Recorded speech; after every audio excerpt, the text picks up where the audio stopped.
The people of Onitsha celebrate annually the Ofala Festival, a hugely significant celebration that shapes the culture and tradition of the land.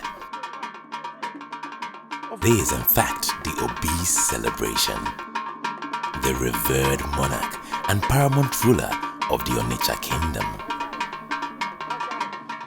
So the Ofala is also the time the Onitsha man sees his Obi, his Igwe. The Igwe is not seen in the public. He doesn't even speak in the public.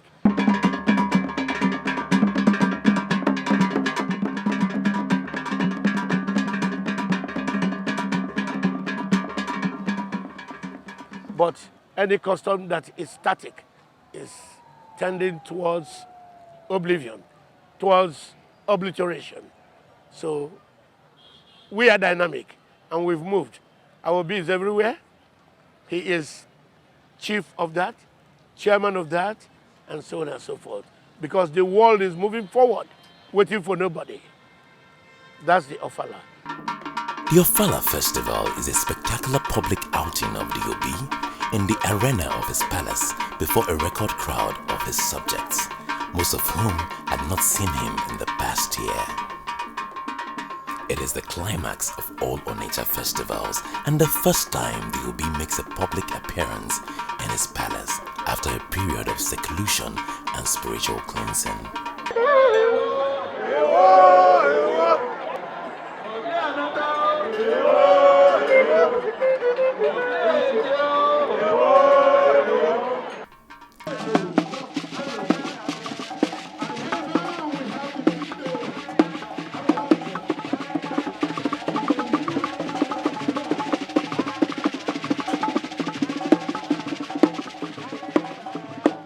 The festive season is seen as a period when the people of the community, political, cultural, and family systems celebrate anniversaries and commemorate important events in order to create life-changing stories, hope, and a sense of purpose.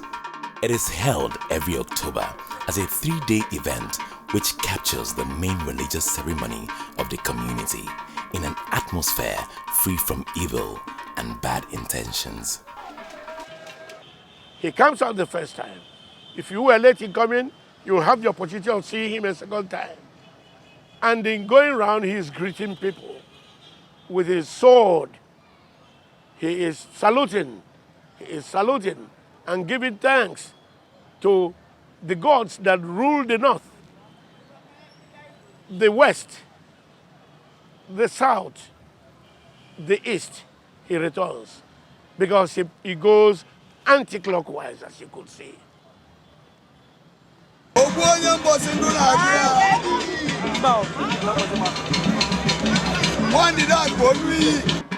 age grade system started about 1852.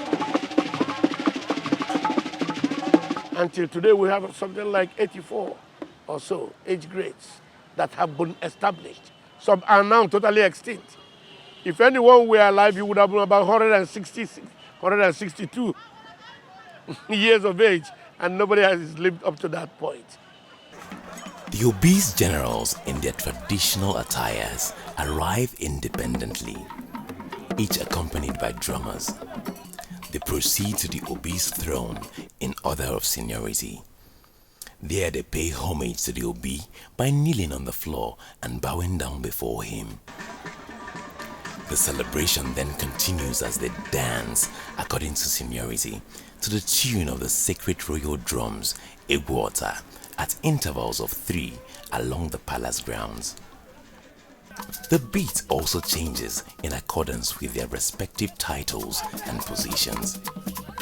At the Obi's palace, tens of thousands of men and women dance to the heart-pulsating beats of traditional drummers and merrymaking. The highlight of the festival is the Obi's entrance in his royal regalia, decorated with the crown, which is announced by the traditional trumpeters and 3 cannon shots fired at intervals.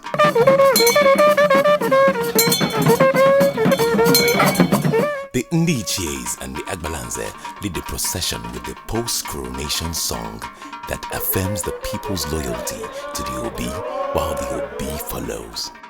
The royal music sets the rhythm for the Obi's dancing during his 3 outings.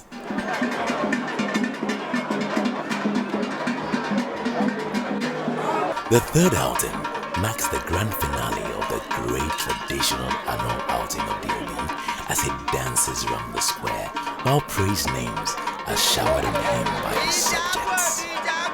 The celebration associated with these ceremonies is indeed worth seeing.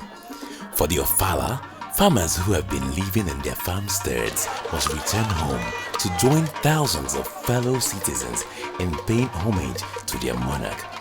A practice which is still much alive today as sons and daughters of Onitsha come home from different parts of the world to pay homage to their king. The festival also shows that respect is shown for the Onitsha history and their way of life. It is indeed a great way to keep the heritage alive.